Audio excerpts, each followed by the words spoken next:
So we had some serious news about coronavirus come through to us over the last few weeks and months. However, what's been also growing is fake news stories about coronavirus over the last few weeks and months. And obviously this is really, really bad because a lot of people are taking these stories as real, and the stories have testimony, they have breakdowns of how to treat coronavirus, things to do to avoid getting coronavirus, what you should do if you get coronavirus, and all of these things are just, of course, completely not true. You are fake news. So your social network sites, as well as your traditional platforms, are doing the best that they can to remove these posts and debunk them. But what is really funny about some of these fake news stories, I saw one hilarious fake news story just the other day. If you haven't seen it already, Vladimir Putin, the tough, fierce, no-nonsense leader of Russia, had apparently, according to fake news stories, released 800 lions and tigers all across Russia to prevent people from coming out of lockdown. This tweet went viral, amassing tens of thousands of likes and retweets. Even got Lord Sugar himself inquiring as to the validity of the tweet. I do actually wish this story was true though. I mean, for fake news standards, it does sound kind of plausible, but could you imagine what would happen after the lockdown when everyone's allowed to come out? Could you imagine what an adrenaline rush it would be just to go and get milk? I mean, you're getting that milk real quick. I bet the obesity rate would drop dramatically because you're burning serious calories when lions are chasing you down, you know. I wonder what the sales of like lion bars will do. I bet that will go through the roof as well. In any case, turns out that the original image was actually an image of a lion in Johannesburg, South Africa.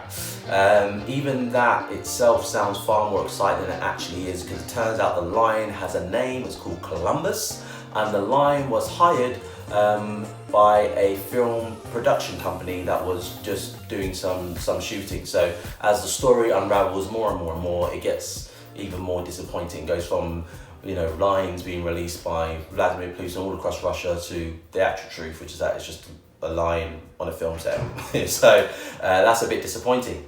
In other news, it seems as though the corona cloth has truly been rinsed dry, because this is now making headline news when it comes to COVID-19. That's right, it seems as though the Gallagher's don't need enforced lockdown as a reason to stay at least 6 feet apart. I honestly can't work out what the narrative is here. Like, if one of them had coronavirus, it would make more sense why this pandemic would create some kind of reconcile. But just simply the fact that coronavirus exists surely wouldn't be a reason for them to make up. I mean, they fell out all the way in 2009. If coronavirus is supposed to help them make up, then wouldn't have all the other notable world events that's happened in the last decade also made them make up? That has absolutely nothing to do with them. I don't know, let's think 2012 Olympics. Whitney died. Whitney died. Mandela died. The London machete attack in 2013. The Pope resigned later that year. Paris attacked in 2015. Britain voting to leave the EU in 2016. I mean, it was polarizing, but those who are on the same side of the division, I mean, they got closer together no matter what color, race or gender or sexual orientation they was.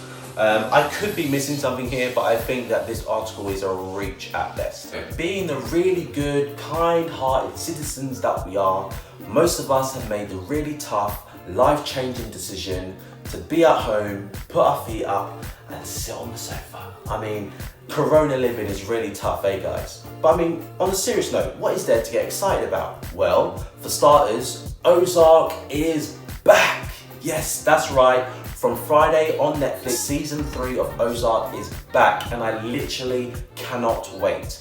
I mean, for those of you who just zombie scroll through Netflix and then say, there's nothing good on Netflix, can somebody make a recommendation? Ozark. Watch Ozark right now. Its first season received 4 Emmy nominations and is directed by and stars Jason Bateman. He's the guy that's been in Horrible Bosses, Game Night, Identity Thief, but I'm telling you guys, this is no comedy. Money. That which separates the haves from the have-nots. Patience, frugality, sacrifice. If you like Breaking Bad, then you'll love Ozark. It has a very similar blueprint in the sense that it's about an average guy, in this case a financial advisor, who gets involved in extraordinary situations.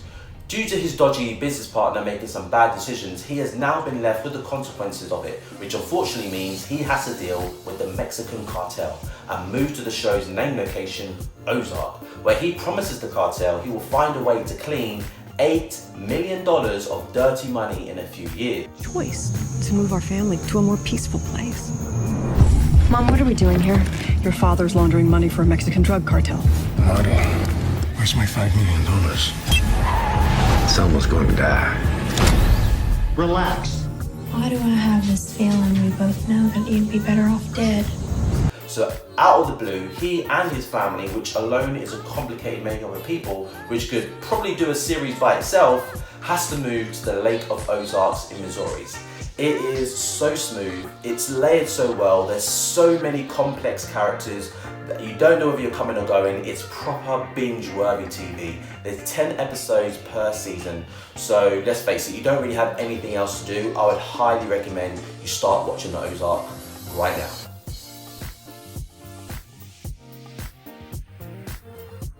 Finally, the last bit of COVID news is that 71-year-old Prince Charles has been diagnosed with COVID-19.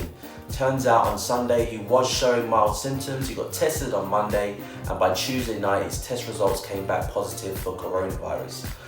In generally speaking, it's said that he is in good health, so hopefully his mild symptoms will dissipate and he can recover really quickly. However, there is a very funny video of him a week or so ago at an event, and the ever so funny Prince Charles is forgetting at the last minute to know that he can't shake people's hands. Have a look.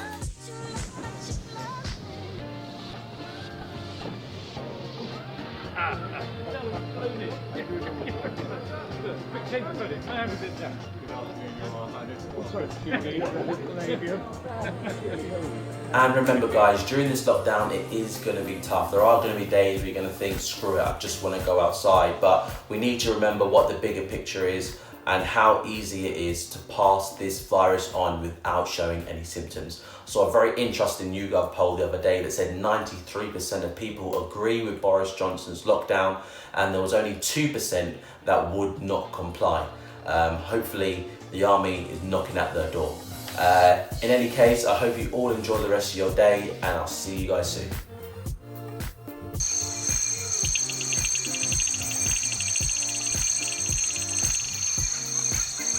You keep calling this the Chinese virus. There are reports of dozens of incidents of bias against Chinese Americans in this country. Your own aide, Secretary Ozark, says he does not use this term. He says ethnicity does not cause the virus.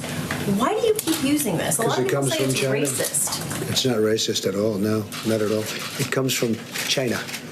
That's why. It comes from China.